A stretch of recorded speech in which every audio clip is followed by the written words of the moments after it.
রাজাকারের বাচ্চারা, তোমরা শুনে রাখো, 5ই আগস্টের হত্যাকাণ্ডের বিচার আমি ফজলুর রহমান চাই।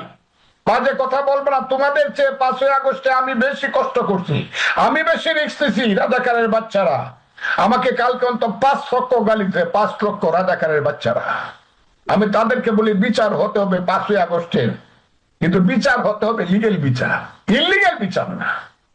আমি এই কথাটা বলার পরে কালকে লক্ষ লক্ষ, কি বলছিলাম আমি, যে এই কোর্টটা সম্পর্কে যখন গণতন্ত্র আসবে দেশে, এখন তো গণতন্ত্র নাই, এখন কোর্ট কাছারিতে বিচার হয় না তেমন। যখন গণতন্ত্র আসবে, writ bench, real writ bench আসবে হাইকোর্টে, তখন গিয়ে একজন আইনজীবী দাঁড়ায় বলবে, মাই লর্ড, 24 আগস্টের পরে যে কোর্টটা হয়েছিল ট্রাইব্যুনাল, এইটা সঠিক ছিল না, বেঠিক ছিল। আমি এই ব্যাপারে 102 ধারায় আমি আপনার কাছে কনস্টিটিউশন আমার অধিকারের দাবি করছি। সেই কোর্টটা শুনে অবশ্যই রায় দিবে যে এই কোর্টটা সঠিক ছিল না। ওই যে আপনারা লয়ে গেল জেলখানায়, ভারতের এজেন্ট, সন্ত্রাসী। আপনি কত বড় যে সন্ত্রাসী, দেখেই তো আমার ভয় লাগতেছে। আপনাকে ওই লয়ে গেল কোথায় রিপোর্টার সিকিউরিটি, আমি দেখতেছি আমার ভাই মঞ্জুরুল আলম পান্নাকে ধরে নিয়ে যেতেছে। আমার সিনিয়র লিডার মুক্তিযোদ্ধা লতিফ সিদ্দিকীর পাশে এসে গায়ে হাত দিতেছে, প্রফেসর কার্জনকে মারতে চাইতেছে, আর একজনকে গলায় টিপা দিয়ে ধরছে মুক্তি। আমি সব দেখতেছি, এই কেউ কোন কিছু কইতে পারতেছি না। কেন কইতে পারতেছি না? এই কারণে কইতে পারতেছি না, এই দেশে মানুষ আছে কিনা, লোক সংখ্যা আছে, মানুষ। ফজলুর রহমান, আপনাকে স্বাগত জানাচ্ছি। আমরা যে বিষয় নিয়ে কথা বলতে চাই খুব সঙ্গত কারণেই, সাবেক প্রধানমন্ত্রী শেখ হাসিনার বিচারের রায় হয়েছে ট্রাইব্যুনালে সোমবার, এবং সেই বিষয়টি এখন শুধুমাত্র টক অফ দ্য কান্ট্রি নয়, বাংলাদেশে আলোচনা বিষয় নয়, মোটামুটি সারা বিশ্বের বিভিন্ন প্রান্তের আলোচনা এবং একই সঙ্গে সমালোচনার বিষয়। আন্তর্জাতিক মানবাধিকার সংগঠনগুলো তারা এই বিচারের মানদণ্ড নিয়ে এরই মধ্যে প্রশ্ন তুলেছে। একজন সিনিয়র আইনজীবী হিসেবে এবং একজন অভিজ্ঞ রাজনীতিবিদ হিসেবে আপনার কাছে আমার প্রশ্ন, আপনি কিভাবে মূল্যায়ন করছেন শেখ হাসিনার যে বিচারের রায়টি হলো ট্রাইব্যুনালের মাধ্যমে? আপনাকে অসংখ্য ধন্যবাদ। আমার কথা যারা শুনছেন দেশে দেশে এবং বিদেশে, আমি সবাইকে সালাম জানাচ্ছি, আসসালামু আলাইকুম। দেখেন, আমার ভাগ্যটাই এমন, পৃথিবীতে যখন কেউ এই বিচারের রায় নিয়ে কথা বলে নাই, বাংলাদেশে তো নয়, তখনই আমার মনে হয়েছে যে একজন মানুষ হিসাবে, এদেশের একজন সিনিয়র নাগরিক হিসাবে, সর্বোপরি একজন মুক্তিযোদ্ধা হিসাবে, একজন সিনিয়র অ্যাডভোকেট হিসাবে, আমি যদি এই রায়টা সম্পর্কে কোনো কথা না বলি, তাহলে আমি বিবেকের কাছে দায়ী থাকি। কারণ আমি জানি এই রায়ের ভবিষ্যৎ কি। ফুটবল খেলার গোল দেখে হাততালি দেওয়া আর রায় শুনে হাততালি দেওয়া তো এক জিনিস নয়। আমার কাছে মনে হয়েছিল গতকালকে এবং প্রতিদিন, এবং যেদিন এই বিচারালয়টা, স্পেশাল ট্রাইব্যুনালটা কনস্টিটিউট হয়, গঠন করা হয়, সেদিনই আমার মনে হয়েছিল এই বিচারালয়ে একমাত্র 71-এর রাজাকার আল বদর আল শামস দালাল স্বাধীনতা বিরোধী ছাড়া আর কারো বিচার হওয়া উচিত নয়। এটা বন্ধ করে দেওয়া উচিত ছিল এবং এটাকে জাদুঘরে পরিণত করা উচিত ছিল। কারণ এই ট্রাইব্যুনালটা গঠন করা হয়েছিল প্রথমে 1973 সনে এবং পরবর্তী সময় শেখ হাসিনার 8 সনের পরে এই দেশে যারা মুক্তিযুদ্ধের বিরোধিতা করেছিল এবং আইনগতভাবে যাদের বিচার হওয়ার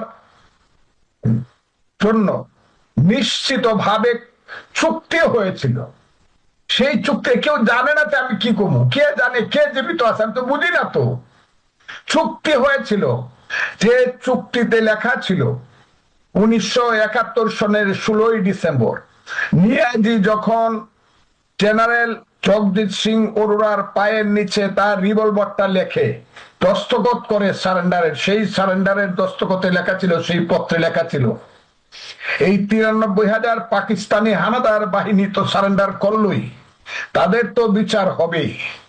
তাদের সাথে সাথে বিচার হবে তাদেরকে যারা এদেশে সহযোগিতা করেছে, মুসলিম লীগ, পিডিপি, জামাতে ইসলাম, নেজামে ইসলাম, আল বদর, রাজাকার, আল শামস, এই 7টা নাম, এদেরও বিচার হবে। এটা হলো যুদ্ধের মধ্য দিয়ে প্রতিষ্ঠিত চুক্তির মাধ্যমে এই দেশে যারা 30 লক্ষ মানুষকে হত্যা করতে সহযোগিতা করেছে, 2 লক্ষ মা বোনের ইজ্জত হরণ করতে বা নিজেরা হরণ করেছে, বা যারা হরণ করতে হানাদার পাকিস্তানি বাহিনীকে সহায়তা করেছে, এবং যারা আমার দেশের সেই সব বুদ্ধিজীবী কে হত্যা করে আমার দেশকে মস্তিষ্ক শূন্য করেছে, মুনির চৌধুরী, গিয়াসউদ্দিন আহমদ, শহীদুল্লাহ কায়সার, ডক্টর আলিম চৌধুরী, টিসি দেব সহ শত শত বুদ্ধিজীবীদেরকে আলবদররা হত্যা করেছে, তাদের বিচারের জন্য এই কোর্টটা গঠন করা হয়েছিল। এবং তাদের বিচার যতটুকু সম্ভব হয়েছে, শেখ হাসিনা করে গিয়েছে, অনেককে মাফ করে দিয়েছে, শেখ হাসিনার বিচারও অর্ধ সমাপ্ত ছিল। এই কোর্টে আবার দেখা গেল 5ই আগস্টের গণ আন্দোলনের যারা বিরোধী শেখ হাসিনা সরকার, তাদের বিচার হচ্ছে। এটা তো হতে পারে না, এটা তো মুক্তিযুদ্ধের অপমান, মুক্তিযোদ্ধাদের অপমান, এটা তো 1000 বছরের মুক্তিযুদ্ধ আমার গৌরব, সেই গৌরবের অপমান। এই কোর্টে তো আন্দোলনে, 5ই আগস্টের আন্দোলনে বলেন আর সংগ্রামে বলেন, পরাজিত শক্তি যারা, তাদের বিচার হতে পারে না। এরা অপরাধী, আর মুক্তিযোদ্ধারা, মুক্তিযুদ্ধের যে মহা অপরাধী, এরা তো এক নয়। সেই কারণে আমি বলছিলাম যে এই কোর্টটাই আমি মানি না, এবং কোর্টটা সঠিক নয়, এবং কোর্টটা যেভাবে গঠন করা হয়েছে সেটা সাংঘাতিক ভাবে বেআইনি, ইলিগেল। আর এই কোর্টে যারা প্রসিকিউশনে এখন আছে, জনাব তাজুল ইসলাম সহ যারা আছে, তারা সবাই ওই শেখ হাসিনার যে বিচার ছিল, আলবদর, রাজাকার, আল শামস, দালাল, গোলাম আজম, নিজামী, মুজাহিদ, কামরুজ্জামান সহ, কাদের মোল্লা সহ যাদের ফাঁসি হয়েছে, যাদের যাবজ্জীবন কারাদণ্ড হয়েছে, সেই মামলার তারা ছিল ডিফেন্সের লয়ার জনাব তাজুল ইসলাম। এখন তিনি আবার প্রসিকিউশনের লয়ার, তিনি পরের মাসে তিনি কনের পিসি, পরের যিনি মা, কনেরও তিনি মা। এই বিয়েটা লিগেল বিয়ে না, এটা ইলিগেল বিয়ে। এটা একদিন প্রশ্ন উঠবে। এটা আমি হাসিনাকে বাঁচানোর জন্য বলছি না। বিচার অবশ্যই 5ই আগস্টের হত্যাকাণ্ডের বিচার হইতে হবে। এই রাজাকারের বাচ্চারা, তোমরা শুনে রাখো, 5ই আগস্টের হত্যাকাণ্ডের বিচার আমি ফজলুর রহমান চাই।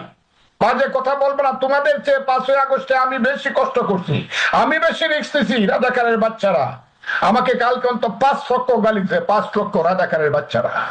আমি তাদেরকে বলি বিচার হতে হবে 5ই আগস্টের, কিন্তু বিচার হতে হবে লিগেল বিচার, ইলিগেল বিচার না।